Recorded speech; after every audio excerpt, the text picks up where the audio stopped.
Thân bếp khá nhỏ gọn với đường kính chưa tới 30 cm cũng sẽ chiếm không quá nhiều diện tích trong không gian bếp của nhà bạn.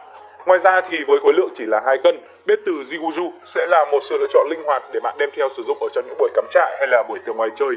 Thế hệ Gen Z với nếp sống năng động chắc chắn sẽ rất thích điều này. Nâng cấp đáng chú ý nhất của Ziguzu so với phiên bản tiền nhiệm là Youth Line về mặt thiết kế đó là sản phẩm này đã được Mizia tích hợp thêm một chiếc màn hình OLED sắc nét hiển thị thông tin chế độ nấu nướng và nhiệt độ. Nút xoay điều chỉnh này còn có thêm chức năng nhấn chọn, bổ sung thêm hai nút đó là nút menu để chọn nhanh chế độ nấu và nút timer để hẹn giờ tắt bếp. Các chế độ nấu có sẵn trong menu cũng khá là đa dạng, mô phỏng phương thức điều khiển truyền thống của bếp ga mà bạn chỉ cần vặn nhẹ núm xoay là có thể điều chỉnh được mức nhiệt.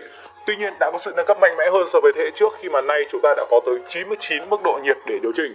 Việc lựa chọn chính xác mức lửa phù hợp sẽ giúp món ăn ngon hơn và những ai mới làm quen với công việc nấu nướng cũng sẽ dễ làm theo công thức hơn. Tính năng duy trì nhiệt ở công suất thấp cũng được nâng cấp ở trên bếp từ Ziguzu. Nó được tích hợp chip thông minh với công nghệ IGBT. Bếp từ sẽ